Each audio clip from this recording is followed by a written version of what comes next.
Le podcast Athlète Entrepreneur, animé par Amélie Delobel, vous relate les différents parcours inspirants d'anciens sportifs ou sportifs actuels de haut niveau de différentes disciplines qui se sont tournés par la suite ou sont actuellement dans le milieu entrepreneurial. Des entrevues et reportages qui sauront vous motiver à atteindre votre plein potentiel. Le podcast Athlète Entrepreneur, des cheminements à découvrir.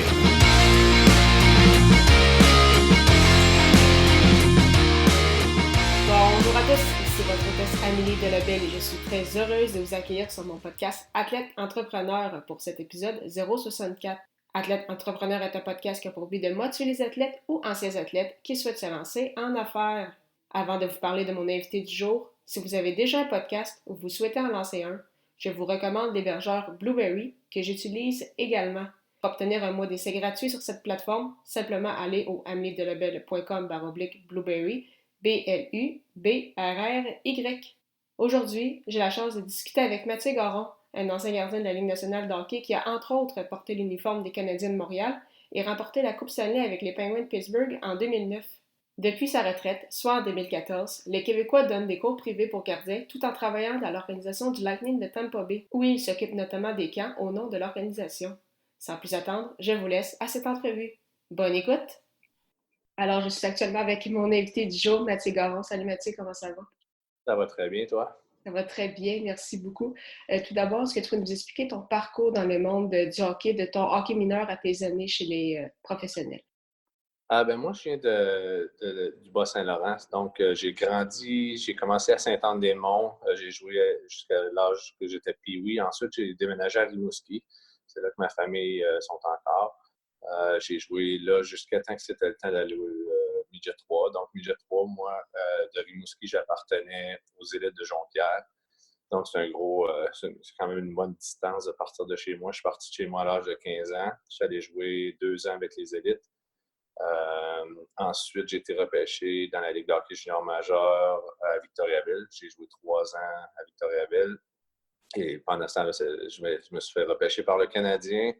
Et une fois que j'ai terminé mon stage junior, je suis allé dans la Ligue américaine à Fredericton, ensuite à Québec. Et puis de là, c'était la Ligue nationale. Parfait. Au cours de ta carrière, quel moment tu dirais qui a été le plus difficile pour toi? Puis, qu'en as-tu retiré justement de ce grand défi-là?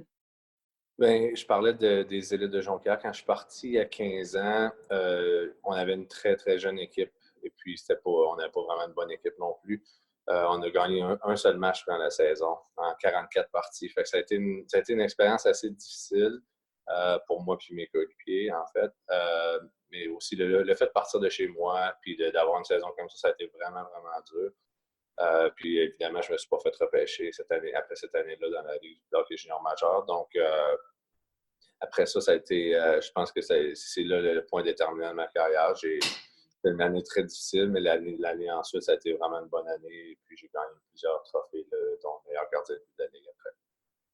Tu as pris ta retraite donc en 2014. À partir de ce moment-là, tu as ouvert une école de hockey, donc tu t'entraînais des jeunes gardiens. Est-ce que c'était quelque chose que ça faisait longtemps que tu pensais, donc comme après-carrière, ou c'est arrivé un petit peu comme par accident? Un petit peu par accident. Quand je joue dans la Ligue nationale, puis c'est le cas de beaucoup de joueurs que j'ai parlé, on ne pense pas vraiment à notre après-carrière. On pense que ça va être plus tard, ça ne sera pas tout de suite, puis on met ça un petit peu de côté. Moi, c'est sûr que je voulais rester dans le domaine du hockey, mais la façon que ça a commencé, c'est que moi, j'étais ici encore à Tampa, puis il y a juste un parent d'un gardien de but qui, quand j'ai pris ma retraite, qui m'a demandé de travailler avec leur garçon. Et puis, ça a commencé comme ça. Ça a été un client comme ça. Après ça, j'en ai plusieurs. Puis depuis ce temps-là, ça fait environ 6 ans que je fais ça. J'ai beaucoup de gardiens de but dans la région ici, pas juste à Tampa, dans toute la Floride. Il y a beaucoup de jeunes qui viennent des fois, qui font 2-3 heures d'auto pour venir travailler 1 heure sur la glace avec moi. C'est un petit peu fou, mais c'est ça. Je travaille avec les gardiens de but. J'ai beaucoup de gardiens de but, mais en même temps, j'ai quand même un emploi à temps plein avec le Lightning. C'est d'essayer de gérer ça un petit peu là, en même temps. Justement, tu parlais que tu travailles pour le Lightning. Ça aussi, ça fait quand même plusieurs années que tu travailles dans l'organisation. Tu as eu différents rôles. Présentement, je pense que tu travailles aussi de temps plein. Est-ce que c'était quelque chose justement que tu visais à ta retraite de travailler pour une organisation sportive? Puis, depuis ce temps-là, en fait, quels ont été tes rôles avec le Lightning? Ben, oui, c'est certain, j'ai toujours voulu rester associé au hockey, surtout avec la Ligue nationale. C'est quelque chose de vraiment le fun. De la façon que ça a commencé, c'est que c'était plus à temps partiel au début. Je faisais plus de la consultation pour eux autres. Je faisais les camps d'été, je m'occupais des gardiens de but. Ensuite, ils me demandaient d'aller un petit peu dans les écoles parler aux enfants. J'ai fait quelques étés, j'ai fait les camps de recrues. On me demandait d'aller sur la glace avec les recrues du Lightning. Fait que ça, c'était vraiment le fun aussi. Et puis, depuis 2 ans, j'ai eu un poste d'assistant directeur au hockey dans le hockey communautaire. Donc, ce que je fais ici, c'est certain que c'est un milieu un petit peu différent. Il faut enseigner aux jeunes à propos du hockey. C'est pas comme au Québec où tout le monde connaît le hockey. Donc, ce qu'on fait pendant l'année scolaire, on est pratiquement chaque jour, on est dans une école différente. Dans le coin ici de Tampa, mais on va aussi peut-être à 2-3 heures d'ici. On va jusqu'à Jacksonville, Daytona, Orlando. Fait qu'on on enseigne aux jeunes la base du hockey. Là. Je te dirais que peut-être 90% des jeunes qui ne connaissent pas le hockey quand on est dans une classe. Fait que on leur donne un hockey avec une balle qu'ils vont amener chez eux, apporter chez eux après la séance. Puis on leur montre comment tenir le bâton de hockey. On leur fait des exercices, le maniement de la balle. Et puis on a des buts, on a tout. Fait qu'on fait un match à la fin de chaque session. C'est comme dans leur cours d'éducation physique. Et ce qu'on fait aussi, ça, c'est ce qui se passe à l'école. Les soirs, les fins de semaine, puis l'été, on est sur la glace pratiquement tout le temps à faire des camps, des sessions. Je pense qu'ici, le propriétaire du Lightning, c'est un homme qui veut vraiment grandir le hockey ici dans la région. Fait qu'il a alloué beaucoup de fonds pour essayer d'amener plus de partisans, plus de jeunes joueurs de hockey. Puis on voit vraiment une différence depuis qu'on a commencé à faire ça. Le nombre de joueurs de hockey ici dans la région a augmenté vraiment beaucoup. Ce serait quoi tes objectifs pour les prochaines années? Est-ce que ce serait continuer de grandir justement dans une organisation professionnelle? Puis est-ce que tu as également d'autres projets comme de côté auxquels tu penses ou vraiment tu te concentres sur ta progression dans une organisation?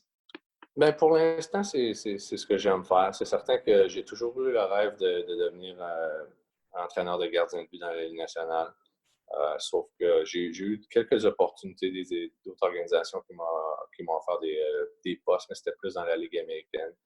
Puis j'ai encore des jeunes enfants à la maison, fait que je veux profiter du temps que j'ai avec les autres, mais quand ça sera le temps que les enfants sont un petit peu plus vieux et partir de la maison, c'est certain que c'est quelque chose que je retourne dans la Ligue nationale et devenir entraîneur de gardien.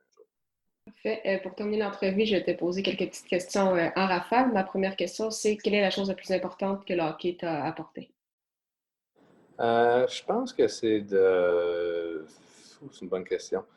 Peut-être de respecter les gens autour de soi. Quand tu es dans une équipe de hockey, c'est pas juste toi. Il y a une vingtaine d'autres joueurs autour de toi. Il y a des gens qui travaillent pour l'organisation. Je pense que c'est de traiter les gens également. C'est pas juste un individu. Puis peu importe que tu es un joueur de première ligne, un joueur de quatrième ligne, je pense que tu as le droit d'être respecté de la même façon.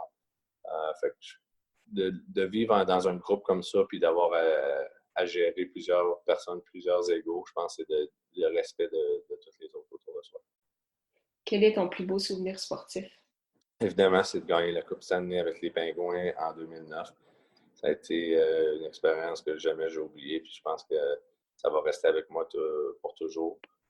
Même si j'ai pas eu le rôle que quand j'ai gagné la Coupe Stanley, quand j'étais jeune dans les rues ou dans mes rêves, j'avais pas le même rôle. J'avais un rôle que c'était moi qui étais sur la glace, le gardien de but quand ça se produisait.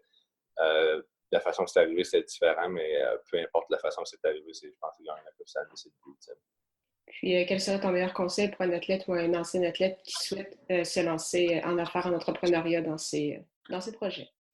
Je pense que c'est d'être soi-même, puis ce que j'ai appris dans tout ça, c'est que l'expérience qu'on a acquis en étant athlète, ça nous suit toujours. Puis des fois, quand on a des questions, un jeune ou quelqu'un nous demande une question, c'est d'essayer de se remettre à leur place, puis comment on aurait réagi dans ce moment-là. Puis je pense que les athlètes, en général, on est tous des gens disciplinés, des gens qui ont dû travailler fort pour se rendre où on s'est rendu. Donc, les chances d'avoir du succès sont vraiment bonnes. C'est juste de continuer de travailler de la même façon que lorsqu'on est un athlète. C'est parfait, mais merci beaucoup Mathieu pour ton temps, c'était vraiment très apprécié. Ça fait plaisir. Bonne journée. Merci beaucoup encore une fois à Mathieu Garon pour son temps et en souhaitant que vous ayez aimé ce 64e épisode officiel d'Athlète Entrepreneur. Pour écouter mes dernières entrevues, rendez-vous sur mon site internet au ameliedelabel.com/podcast. Je vous invite également à rejoindre le seul groupe Facebook d'athlètes entrepreneurs de la francophonie. Pour ce faire, simplement aller au ameliedelabel.com/groupe et répondre à 3 petites questions. Au plaisir de vous accueillir. Si vous avez des questions, n'hésitez pas à me contacter comme toujours. Merci encore une fois pour votre confiance et à la semaine prochaine pour